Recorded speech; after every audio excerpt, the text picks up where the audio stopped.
And welcome to this talk show session, which will be about Nordic noir fiction. I'm happy to see so many of you here. And for those who don't quite know what Nordic noir or Scandinavian noir is, it's a sort of loose collective term for a variety of writing that comes from the Nordic countries. The Nordic countries are Sweden, Denmark, Norway, Iceland, and Finland. And the whole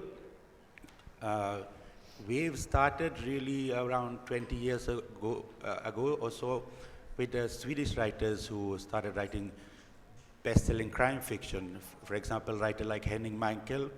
Those of you who have been around for a long time may remember that I and Henning were here in conversation at Jaipur Literature Festival a few years ago. And he pioneered this trend where suddenly a Swedish author could sell like 40 million copies around the world. And he's of course dead now. And after him, Stieg Larsson, with his Millennium Trilogy, sold some 80 million copies around the whole world. And Stieg Larsson is also dead. So before you start on any conspiracy theories, that's purely sort of natural but sad. And anyway, so with writers like that, suddenly fiction from small countries like Sweden and also our neighboring countries began being like market leading around the world. And although and in the different countries, like in the Germany, for example, the whole genre is known as Swedish crime. Even if it's a Norwegian writer, it'll be labeled as Swedish crime, because of the Swedes had started the trend. But Nordic noir is a more apt description, even though within the genre of noir, there's a lot of difference. And for example, with me here on stage, I have Carin Gerhardsen from Sweden, who is one of the best and most best-selling Swedish crime writers today. She writes in a tradition which is sometimes labeled as Stockholm noir, after the city where her books are set. But on the other hand, Minna Lindgren from Finland, her books are not really noir, but more in the humorous brand. And she's also actually an award-winning journalist who switched from nonfiction to writing fiction, which she'll talk to you about. And then, of course, we have a man with a very odd name, Odd from Norway, Odd Harald Hauge. And he is an adventurer who started writing thrillers. And so, as you see already, they're not exactly writing the same kind of books, but there's like a wide range of writing here on stage. And nowadays... And what about you? I'm Zac. Yeah, I'm actually from Sweden originally, or from Finland originally, via Sweden, and I live in Bangalore in South India, so I write Indian noir, set in Karnataka. So we have to maybe expand the term from Nordic noir to Nordic Indian, South Indian noir, or something like that, before this conversation is over. But like, for example, nowadays in Sweden, which is the market I know better than Finland and Norway, there's like a new crime novel published every day of the week around the year, which totals some 200 and 250 new titles per year. So the industry is huge and the sales are huge. And yet it's a very puzzling thing that these countries are very, first of all, quite small, so like not big enough populations to sustain a lot of criminals if you want to have professional criminals. And secondly, there isn't that much crime generally, and which makes it very bizarre that these countries have become like market leaders in producing imaginary crimes. So I want to start by asking my panelists here, what is it with us Nordic people that, I mean, is it because we don't have enough crime that we dream up crimes? Or is it like a way we're trying to handle the few crimes that we have? Because, I mean, one can take examples with, there's a Swedish crime writer called Camilla Läckberg who has set her novels in a village of 810 people. So there's a series of novels with serial killers, and you wonder, like, how many professional serial killers do you need to decimate a population of 800 villages to zero? And yet she's published some 10, 15 books set in that village, and nobody finds it suspicious. So, shall we start with who want to go first? The ladies first? I can start. Oh, you want to start? Yes, because Yes. We are equal in Yeah, Scandic. yeah, we have Nordic gender equality, so even men we can have start a- first. before women. because when I got this invitation, I thought I had to look at it in a different way. Because the Nordic countries on the last United Nations happiness index, Norway was number 1. This is the 2017. Norway number 1, Iceland number 2, Denmark 3, Finland 5, I'm sorry to say, Sweden only 10, but still good. So why is it that in these countries we have become renowned for writing noir in the happiest place in the world? So there must be something. Can I have the next slide? You have to see how we live, at least 6 months of the year. And it does something to you. It's very difficult not to be influenced by conditions like this. Can I have the next? Here you see a noir writer on his way home. And of course, as he goes there, he is contemplating murder.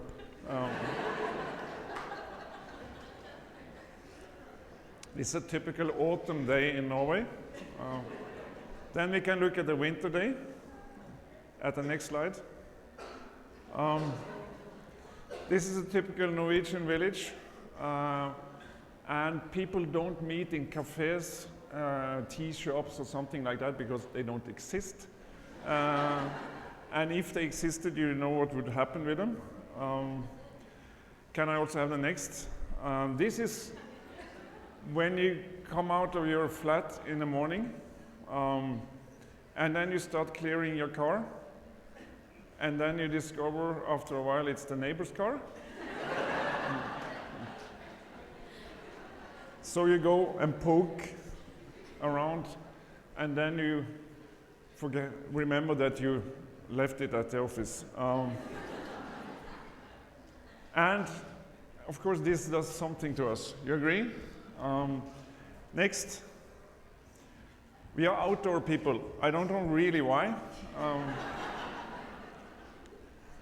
So you see, here's typical 3 Norwegians enjoying the outdoor life. Myself, I skied all the way to the South Pole and to the North Pole, and I can't really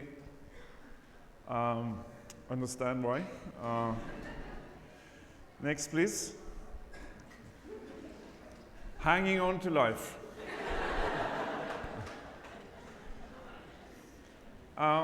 Yes. Is it all bad? Well, next. This is summer. I managed to clear the road. It won't start snowing again for a few weeks, but we have enough of it so it will last. And in reality, this is summer in the mountain passes, where the road is maybe open for only 3-4 months or something like that. Next, please. This is noon. This is noon in January in Norway. And you sit inside and write, and people think we are not noir, that you don't feel that you don't really know your neighbors, maybe, and you have only seen them through the window in the underwear with a broken shotgun and a bottle of whiskey, contemplating on how to kill their neighbors. We don't do it so often, as I say. Next, please. It can be beautiful. This is some of the beauty. Next. And then we have the Northern Lights. So, and it was a secret to the world for a long time.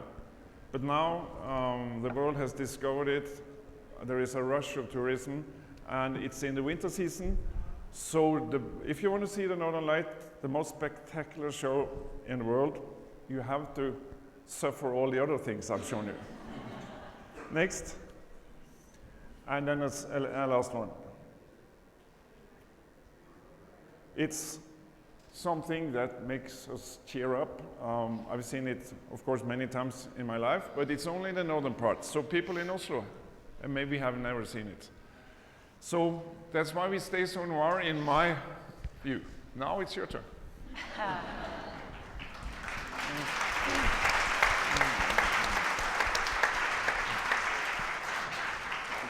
Minna, would you like to? Yeah. Finland, incidentally, I believe, has the highest suicide rate in the world. Just before you start, isn't it so? I guess it's the second highest. Second highest. Well, that's pretty Hungary good anyway. being the first one. Anyway, you are right. I think the climate is the strongest influence in the culture in Nordic countries. Not religion, not anything else. It's the climate. We are talking about the weather every day. And every day we are hoping for the better weather, which never comes. But when we're talking about the Nordic crime and why it's Nordic, I mean, we're writing crime stories in the safest countries in the world. I think that's the point. There has to be a reason to investigate. There has to be a mystery to be solved in the book. Otherwise, it's not interesting. And it's like if you remember the ancient TV series Twin Peaks. In a very calm city, there, a town, small place, remoted place, strange things happen. So we have a safe surface, but the world isn't as it looks like. I think that's the main reason. We are making, and then of course, we are making entertainment of quite severe things.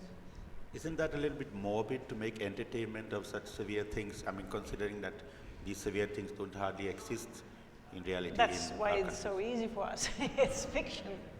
Though I must say that a common feature in the Nordic noir is that there tends to be other interests than just the murder. I think actually the murder or the crime is not in the center focus. We are very often writing about other issues like feminism or critical points in the society. So it comes in a way close to journalism. We have a very critical attitude towards the society, which is a very Nordic thing, and I think it's a background for the reason that we have such a good society, is that we never are fully contented. We always see something critical which we have to talk about, and it's a strong flavor in the Nordic crime books too. Since you mentioned journalism, and I know that you made a switch from being an award-winning journalist to writing crime fiction. Is the crime fiction like a continuation of your journalistic work where you can explore things that you couldn't do as a journalist, or how did that work then? I mean, yeah, they are strongly connected, and it's not a surprise that quite many of the writers are journalists. Because of course, as a journalist, we get information that other people don't. We get stories which are incredible. The most incredible stories are always true. For example, my books, which are actually not any murders. They are books about people living in a senior house, people over 90 years old. They are crimes too. But it started because I was writing about the problems of the healthcare and aid and life of old people in Finland. And I got, as a feedback, so many horrible stories that I couldn't write them in the media. It would be bad taste. Right. But turning it to fiction, it worked out very well. And there's a saying that if you want to tell the truth, you must write fiction. So you basically just changed the names and put the stories in your books? Yes, I did. Okay, Carin, what is your take on this whole morbidity of the Nordic soul? Well, I think it's all about the contrasts, because the Nordic countries are really good countries to live in.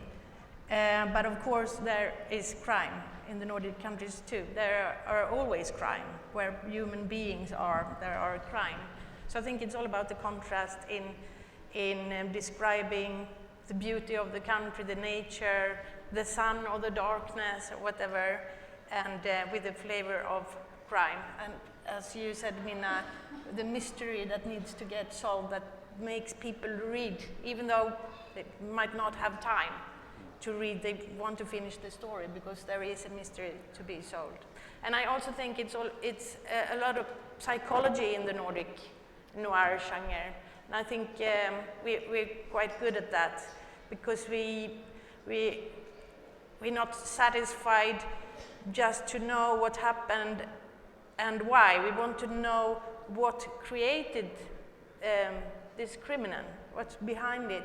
Has it to do with the childhood or the circumstances or what it is? So the psychology is really important to Nordic noir, I think. But in your case, I know that your debut novel was a very sort of serious philosophical book. And then from that you went into being one of the most terrifying writers that has ever been born on Swedish soil. I mean, how did that happen? But I still wanted to philosophize. So, crime genre is very good to do that, to describe society, to describe psychology, and philosophy and all that. I think it's a great platform to develop such subjects. So it works fine with me. So you're actually kind of still a sort of a scientific person, even in the crime novels then, that you try to research society with your books. Yeah, well, I don't try to teach people anything at all, and I don't do political opinions, not like that. I just describe society as it is from the crime point of view. And do you ever worry that criminals might be inspired by your books and the murder methods you use and test it out at home, you know, with their wife or husband or something like that? Not really, no, because all my books are based on real cases. So I'm inspired by them, not the other way around. Okay, so somebody has already done those horrible things. Yes, always. But how do you handle that? I mean, like, if these are real cases and terrible cases to read about, like, don't you yourself get a little disturbed by the things that you read, and even that process of transforming it into fiction, you must be... I have to be very sensitive. I don't want to hurt anyone, you know, because people have actually been through this. So I try to make it really respectful for the victims and their families and so on. Then I don't copy a case. I make something of it. I have a theme in my book. I want to describe something, and then I take 1 or 2 or even 7 real cases, and I stir them, cook them together to a nice dish to enjoy. I would like to ask you all three one particular question, which I'm really curious about knowing the answer to. When you look back at your books and your writings, is there any particular scene that you have written or some act that you've described in your books which you may have at the time when you wrote it thought, oh, this is terrifying, this will be like super exciting and the readers will love this and buy thousands of copies of my book.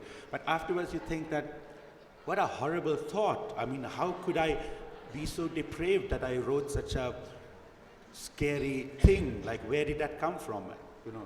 Have you ever had that feeling, or is there anything in your books that you can share with us that sort of afterwards has shocked yourself, that where did that come from? Or you may I follow the Scandinavian Noir tradition in a way that I think the book should be realistic and also skeptical of society. And it's very strange that we live in these happiness kingdoms and we try to criticize all the time. But that's the way we do it. So I don't invent new ways of killing people. I try to pick up some very normal ones. But one that I wrote that I'm thinking of very often, unfortunately, is that there was a character, he was a witness, or he was going to be a witness, and then the opposition, they they told a Russian truck driver to just cross over the line On the road.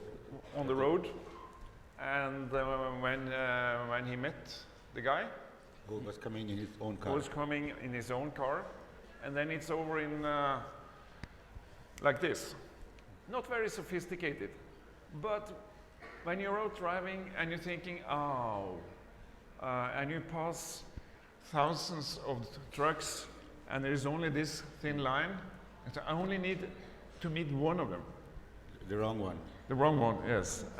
Or sometimes I get the feeling that when I'm driving, if I do this, so I have to go into the, it passes. It's not like this all the time. That will be very stressful for my driving. Actually, it might be more scary, like if it happens accidentally, because as a murder method, it sounds terribly cumbersome. Like, I mean, I don't even have a truck license, and if I wanted to kill you, I mean, how would I run you down with a Russian truck? I mean, No, but where would I even you get a would Russian probably- truck in Jaipur? But you wouldn't be so unsophisticated to kill me yourself. You hire someone. Okay. Oh, there's a lot of Russian truck drivers, you know, and unemployed. they are underpaid. Well, that's a horrifying thought. Have you ever, I mean, what are your thoughts on, I mean, let's now be each other's psychotherapists and analyze and just open up your hearts of darkness now. I mean, what did you feel when you heard Odd describe this odd way of murdering somebody? Well, I don't have it in me, but You have a but truck. I do because I write about it. But I'm the opposite kind of person. I'm really, nice. Try to be nice to everyone, but it's fun experimenting with evil. I think so. I think it's sort of discovering the darkest sides of myself. But since I always base my stories on real cases, I've thought of one that I thought was really scary. It was a 3-year-old girl waking up one morning and her family is gone. So her conclusion is that they left her because she's 3 years old, so she's in that age. They don't like her, she's not nice, she doesn't do what she's told, and her little brother, who is a baby boy, he's really sweet and everybody is, loves him all the time. So she thinks that, okay, they left me, so I have to deal with this and take care of myself. I have to take a bath, I have to cook and all that, which is really scary for a 3-year-old trying to cook, using the stuff. Oven and it's herself. really scary episode. And I based the character on my own 3 years. She was my own daughter. She was 3 at the time. Now she's 21. But so I based it. How would she have reacted? What would she do? How would she cook? And all that, and what would her reflections be about being left alone like this? So she's actually by herself for 4 or 5 days, I think, and she's trying to reach out. She tries to dial numbers for someone to come and save her. And that story is based on a true story. With my brother's son went to kindergarten, and there was a boy in his class who wake up one morning and found his mother dead. Ouch. So he lived together with her for 4 days, eating frozen meatballs. So I based, that was the idea. It's a terrible story, story. So I think that's my scariest. Meatball ice cream. Yeah, terrible. This is very traumatic. I get almost traumatized listening to you describe this thing. And then you tested it on your own daughter. Yes, She would I locked her in. No, I didn't, but I based the character on her. But would you, then why did you put this in your book? Was it that you wanted to make people aware that they should teach their 3-year-olds to fry the meatballs before eating them, or? You don't have to do that in Sweden. The fresh meat is also edible. No, but the scariest thing, it's all about entertainment, right? To write about these killings and crimes and stuff. And the scariest thing is when something has happened or is threatening to happen to a child. I think that's the worst scenario you could ever think about. So, and I want to you know, put my readers on toe, so they would feel this horror that I feel when I write it. Right. You don't ever feel that you're sort of exploiting that child? I mean, even if it's an imaginary child who eats those frozen meatballs and all. I mean, I feel so sorry for that little child eating frozen meatballs. I won't be able to stop thinking about it for the rest of the day. But you don't feel that you're exploiting the child in your book when you're making the child suffer so much for so many days, and then you do it just for entertainment. Isn't that like slightly perverse? Well, I might be perverse, yeah, of course, but no, I think she survives.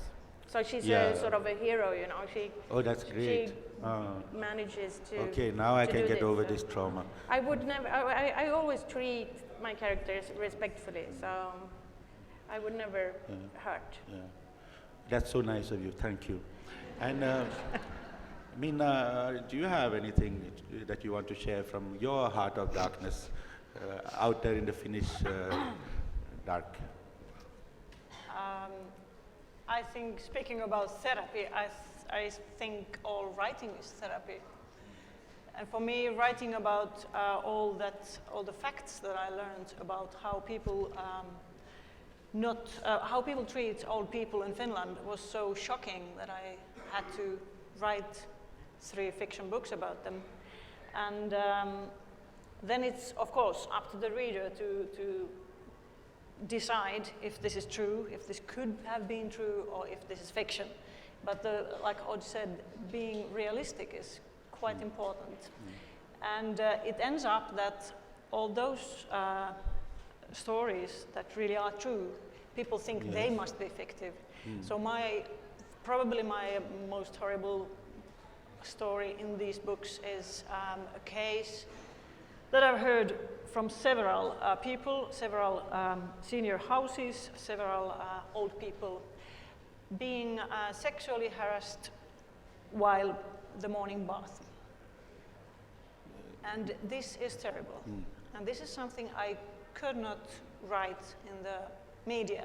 Here's the veteran, here's the 90-year-old lady who was raped in the bath. No, I can't do it. Who are they raped by the way? Well, the nurses. The nurses. Oh, that is old age care in Finland? Is nurses raping well, it's the possible. patients? I mean, there's a lack of nurses, so they can always change the place before they get caught. Yeah. You have only I even called to the police because some courageous relatives of these old people had made an issue, but there was nothing was done. And I asked the police, why didn't you really investigate this? He said, well, we have only this story of this old lady and she's 94. So there was no reason to even take it seriously. And I wrote it, and that's one part of my book that people really don't believe. They think I have bad taste when I write something like that. Yeah. One thing that now seems to be quite clear listening to all 3 of you is that you all drew attention to the fact of realism and that you use real cases in this way. That's sort of interesting because fiction is supposed to be fiction, but I'm almost getting a feeling that we're talking about non-fiction here. But how important as a form of let's say like an investigative journalism is the Nordic crime novel as a way of for the writer to investigate bad things in our societies. I mean, how would you rank it, or how would you, what would be what's your comments on that? As the crime fiction as a form of investigation of society? Well, I think there are always a lot of investigation in the background because you have to be reliable. And I even read that somebody said that the Nordic noir is popular science.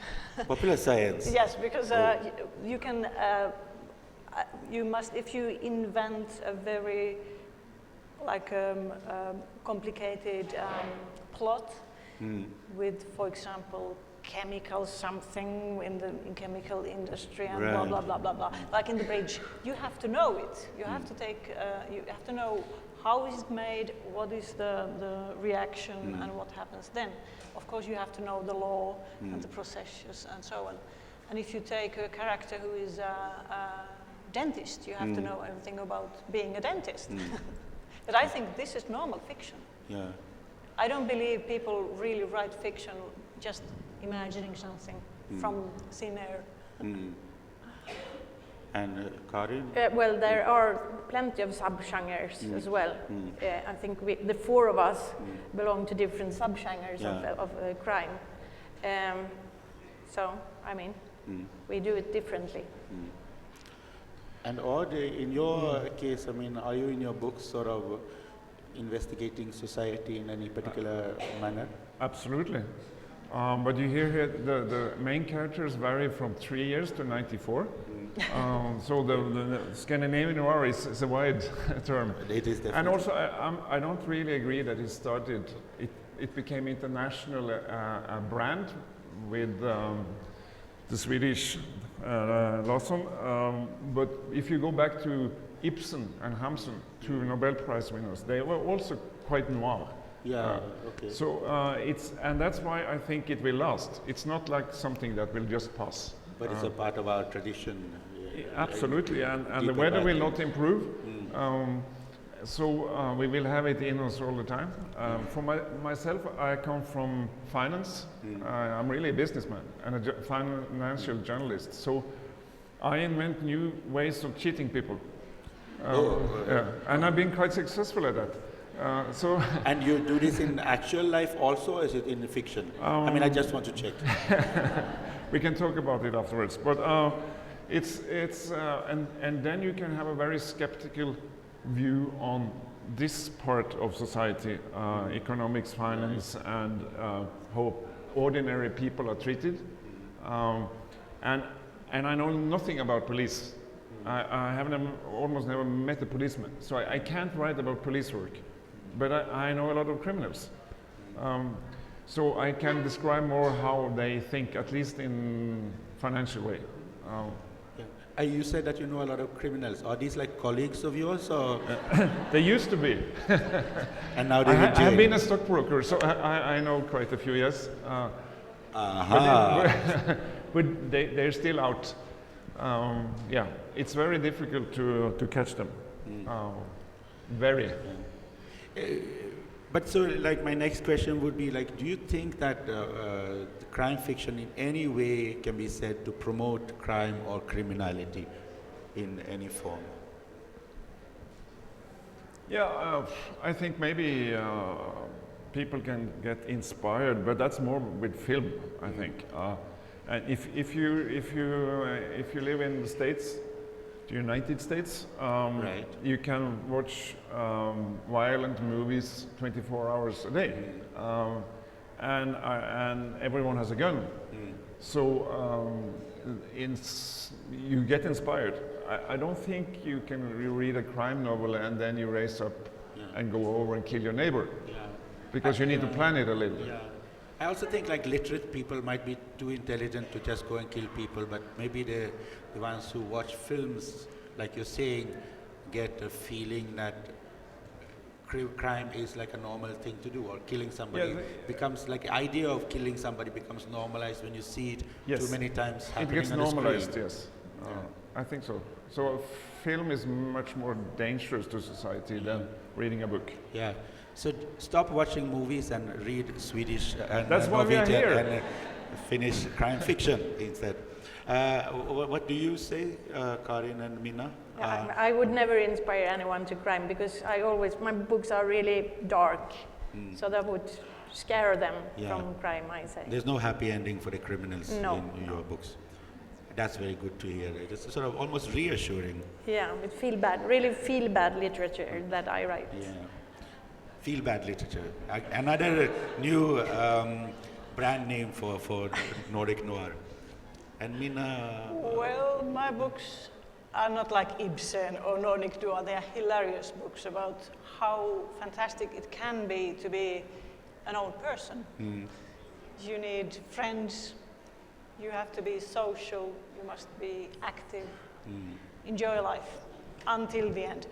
It didn't sound much fun what you told us before. No, Yeah. but I'm putting these happy figures in a terrible environment, which is quite realistic Finnish society, where we give 10 different pills to an old person per day, which makes her demented, and we charge for everything terrible amounts of money of people who never used computers and where all the bank system is in the net. So it's really a horrifying world they are living in. But I want to shock the normal people to realize what we are doing. What is this society which is treating old people like this? So my aim is shocking everybody. Shocking everybody. One thing that struck me also is that, as you can see on stage here, we are 4 people, and half of us are women. I mean, that half, and this half is men. And in actual fact, it is like in the, at least I know in Sweden, that among all the best-selling crime writers, 50% are women writers. So it's a very sort of democratic genre in terms of, you know, gender. But on the other hand, I mean, the gender stereotype is that men should be macho and write all these naughty things. Like people like Odd should be writing about killing people with Russian trucks all the time. Whereas women are supposed to write, you know, poetry and nice things. I mean, in a sort of stereotypical way of looking. But you are like overtaking the men, and basically most of the female writers are actually better than the male writers. I would say, in my reading experience. Do you have any comment on that? Or was that a stupid thought? It was quite stereotypical. Anyway, I think two of every 3 writers in Finland are women. It's really a... 2 out of 3. I guess so. Yeah. And But on the other hand, the readers are female Yes. as well. Yes. Because Yes. in Sweden anyway, I don't Yes. know about the rest of the world, but in Sweden I think it's like 80% of the readers are... I agree. It's Yes. Are women. in the Nordic countries, women read books and men watch films. yeah. Yeah. So I have a disadvantage. Maybe you need to do like a sex change operation I think and that start would, writing as a woman. that would cost a lot. So, but that 50 or more than 50% are women, it reflects the Nordic society. It's very equal. It's more or less equal opportunities. We have the Me Too campaign, but it's really a very equal society. Yeah. But you have to read books before you write books. So, I mean, all writers have read a lot. Yeah. Yeah, and women especially read a lot, Yeah. while we men are more supposed to, like Odd says, watch movies. So we would I read actually a book. not really qualify as writers, you and I. We should leave the stage and hand it over to the real superstars. Another stereotype I wanted to explore with you is that because you're all among the writers from the Nordic countries who have had international success with your books. And whereas, like, as I mentioned before, some 200, 250 new crime novels are published in Sweden alone every year.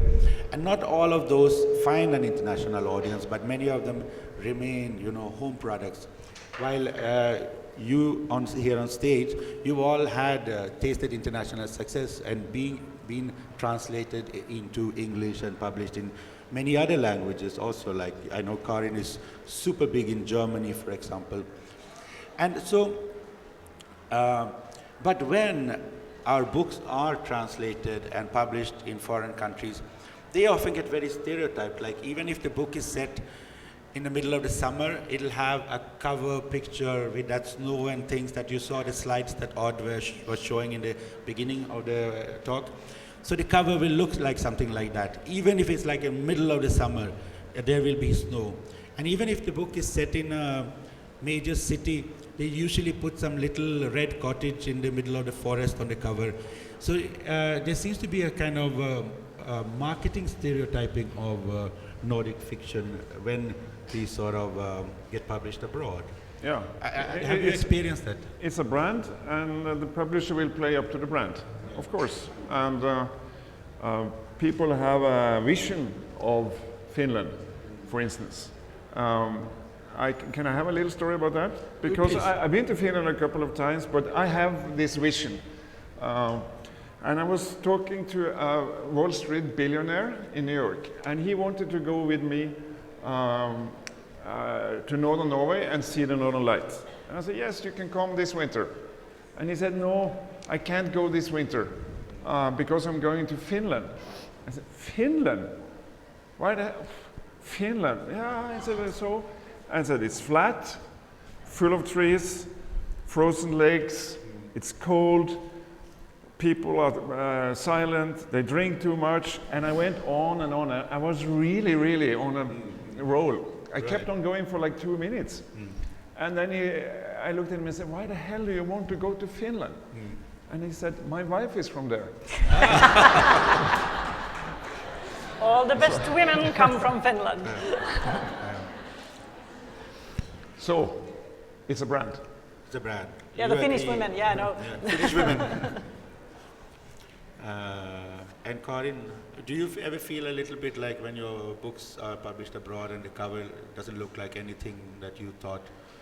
A little bit, but I'm quite happy with my covers actually. But sometimes they want to make them dramatic and maybe not in the right way, but in a different way. So I don't know. On one of my English books, there is a leg with a shoe. I have no idea why. It has nothing to do with legs and shoes, but well, as long as they appeal to people, to potential readers, I'm happy. So I can't complain. Yeah. So one final question before opening to you in the audience to ask anything you want out of your hearts of darkness from these hearts of darkness. If you were to recommend some Nordic authors that one must read to understand Nordic crime fiction writers, except for yourselves, who would you recommend as the must-read writer? I would definitely recommend a Norwegian female author called Carin Fossum. Carin Fossum. She's a great author, fantastic language and fantastic narrative, and she's quite like Ruth Rendell, if you know her. So really dark, I totally agree. Really good, totally and agree. fantastic. And she's Fossum. very on the inner tension. Yeah, and she's also very psychological. She's inside the heads of the perpetrators. Or do you have the same recommendation? Or Yeah, you have a absolutely, different one? absolutely. Especially since she is Norwegian. You're not recommending my books by any chance? Yeah, but I have one question for you. What's your real name? Oh, that we'll do another time. Okay. That's secret. And Minna? I would recommend Astrid Lindgren because all the Nordic people know they'd start their life with Astrid Lindgren. That's the world it all comes. And she is quite noir, actually, if you read some of the Yes. books. No. And she wrote, detective novels And you for must children. remember she wrote them in the 50s and 60s. Yeah, but I didn't mean the detective stories. I mean, Mio, Min Mio, and Yeah. Brothers Lionheart. Yeah, They're with really death dark and about darkness evil and Yeah, I think more than any other writer, Astrid Lindgren probably shaped our way of thinking and brought us where we are today. What would you recommend? I would recommend all three of you. Good. But you weren't allowed to. You have to recommend something No, else. I can't No, recommend but your myself. own I was books. hoping that one of you would recommend me, but I'm not petty, so I recommend all. Please pick up their books and get them signed after the talk and have a lovely time reading them. But does anybody have any questions for our esteemed panelists? Yes, we have several questions over there and in the front as well, and there and there.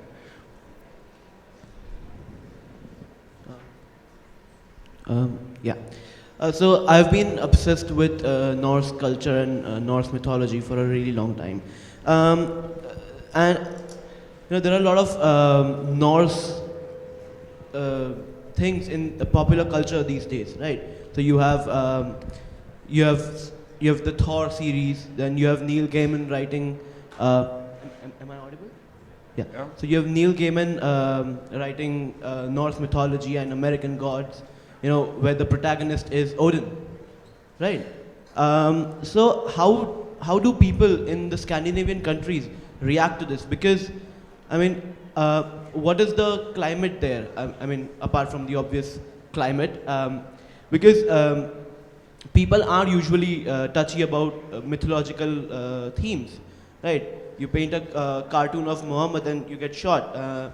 You make a film here and it gets banned, right? So, what is the climate there with respect to that? With respect to weapon? No, a lot of Norse stuff appearing in popular culture. What about? Mythology. There's a lot of representation of Norse deities and so on in books and television shows and movies. Mythology. And what is the climate of I don't relate to mythology at all, actually. I try to be as credible as possible, so no magics, no. Oh, okay. That's me. But I know in Finland mythology is quite strong, and it's we must know our history with the mythology, like Kalevala and things like this. So I think we are aware of it, and we're proud if it's spreading around. Yes, we are proud. I agree. We are the Vikings. Yep. And we went around Europe killing people 1,000 years ago. Savages like the Mongols, or even worse. And we are very proud of it. That's our cultural heritage, basically, to kill other people. But nowadays, mostly They couldn't write at that time, but they could kill. Next question. More questions? Hi, I read a few Scandinavian Noir books, but in translation. So, do you feel that something gets lost in translation when it gets translated into a more popular languages like English? What are your comments on that? Because most of you guys write in your local languages, and which, apart from the Nordic countries, like English is a popular language, Spanish is a big language. You know, when your books get translated, do you feel something gets lost in translation? I think I love the English language, so I think my books look better in English. But I know many authors are very sloppy. They don't really go through the translation word by word and send 100 questions to the translator and so on. So I think in many cases it's lost quite a bit. Yes. And sometimes it's lost intentionally as well, because I heard this translator mention who translates Swedish or Nordic crime fiction into English, that in the books the characters are drinking coffee all the time. And she said that you can't, like, no foreigner will understand what are you doing with these coffee cups all the time. So coffee is mentioned at maximum once in the novel, and then, you know, all the other references to coffee are deleted in translation. My books are coffee free. Oh, yeah, For that reason. Oh, yeah. decaf. No coffee in my books. I think translation is always a new version, and you have to accept it. Especially as I'm writing humorous books, and there are very different kinds of humor, and a lot of it is non-translatable. It's a cultural thing, or it's in the language, and so on. So, yeah, but particularly humorous things are hard to translate, but also dialectal. Yeah, we have time for more questions. Yeah, hi, I was just curious. Have you guys ever had such a morbid thought, such a twisted idea that shocked you to even, like, you know, put it down on paper? You had to think twice before you, like... If we had a strange question. A very, you know, morbid or dark idea that shocked you. Oh. No, not really. I write as shocking as possible. Okay. Yeah, we have several questions here. Yes, please. I have a question. Thank you for your lovely portrayal of Scandinavia as a very safe place. But I'm from somewhere very far away, and through that distant lens, what we see is a real darkness, which is a resurgent white supremacist movement throughout Scandinavia. that doesn't seem very safe. Is that something that the panel would like to talk about? Mä en kuule mitään. White supremacy, racism. Rasismia Suomessa. Var det rasism? You're asking about racism, and you said white supremacy. Well, a white supremacist movement Yeah. that seems to get a lot of attention internationally. And Oh, that yeah, seems to that's a represent sad a real detail. darkness Oh, rather yeah. than the imagined. Yeah, Pico Iyer was lecturing yesterday about the art of the art of stillness, and he said that there are cultures that stillness is very natural, like the Nordic countries, but they are refusing the world to come in, and unfortunately at the moment that is The trend. Yeah, the trend, and I'm extremely ashamed of it. I don't know what you can say. I agree, yes. Yeah. Yes. Yeah, lady there. Wait for the microphone. With the microphones. Yeah. Well, we come from London, and we absolutely love the Nordic noirs, like many, many people. We are so happy when we know there's a new serial coming up on the TV. We go to the library, we hunt the books down, and we're so thrilled when somebody comes home with a book. What I want to know is, this is people outside the Nordic countries. How, we must be coming from a different place to the people in your countries. How are you viewed in your countries?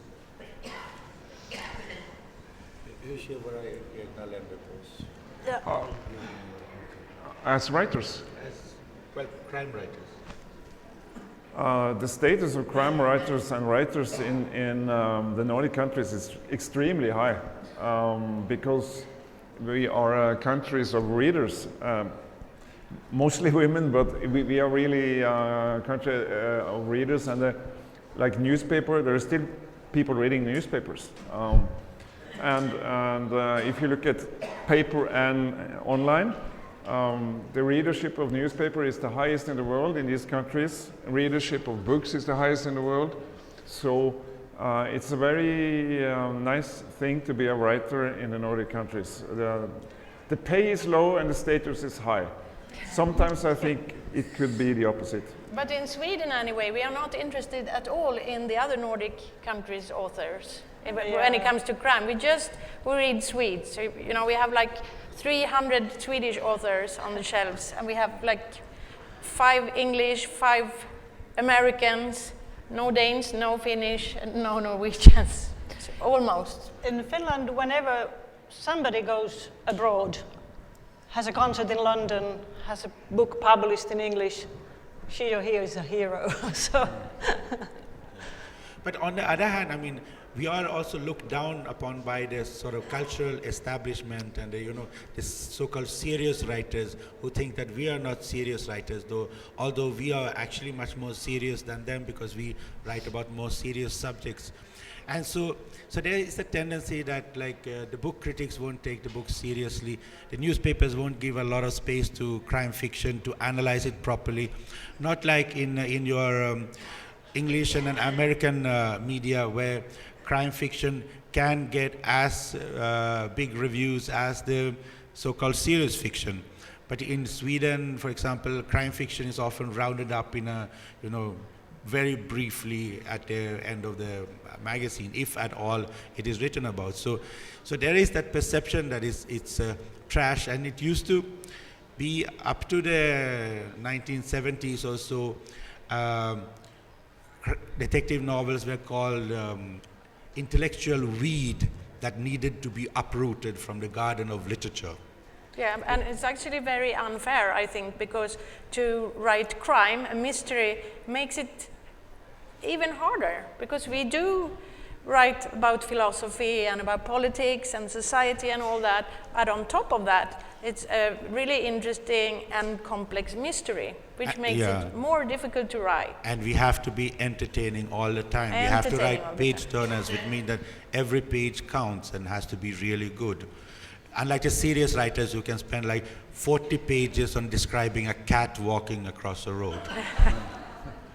Yeah, but if there Several are questions. 250 crime novels every year in Sweden, they cannot be all good. No, No, most no, of it so, is. But ours are very good. And like Jo Nesbø, in Norwegian, selling all over the world, sold 30, 40 million, I think now. When he's coming out with a new book in Norway, they have the reviews on the front page immediately.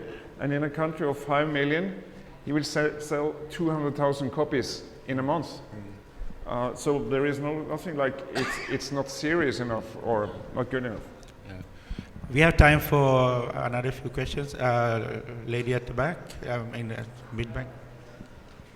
Hi.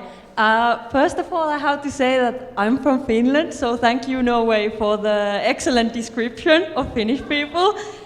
And I was going to ask, like, how did you end up coming to this festival? If this was discussed already, I'm sorry I didn't attend this session from the beginning.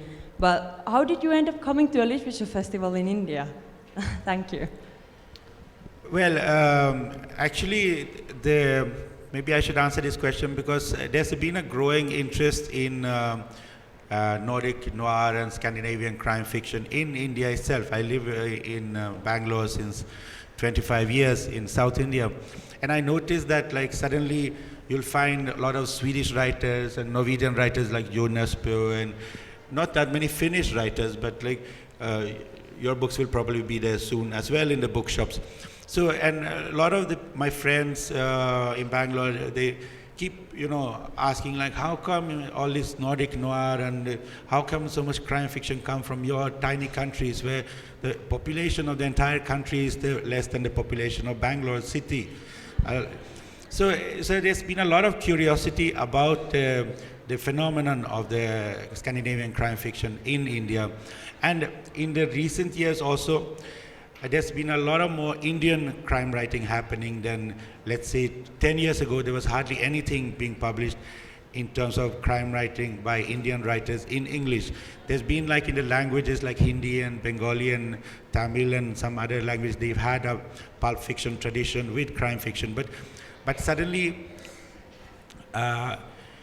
it has I think it may be a side effect of the Scandinavian crime fiction that Indian writers have felt liberated to write their own crime novels with Indian settings and Indian locations instead of just reading, typically the Anglo-American tradition, because like some 10, 15 years ago, you would only find Agatha Christie and Sherlock Holmes in the Indian bookshops, in the crime shelves. But now you have like scores of Indian writers also joining the thriller bandwagon.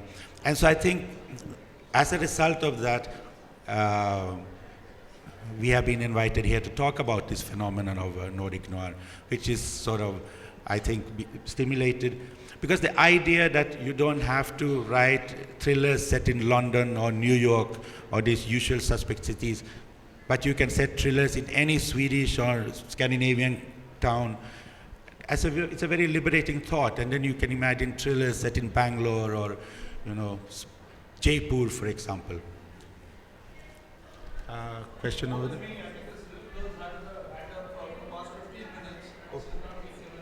Okay. 7 seconds. I just wanted to know whether you ever worry that, say one day a crime will be committed and people will start looking at you because it resembles one of yours? No. I'm inspired by the criminals. I don't inspire them. No. Okay, and that was the last question. Thank you. You've been such a wonderful, attentive audience. It was lovely to be here. God bless you.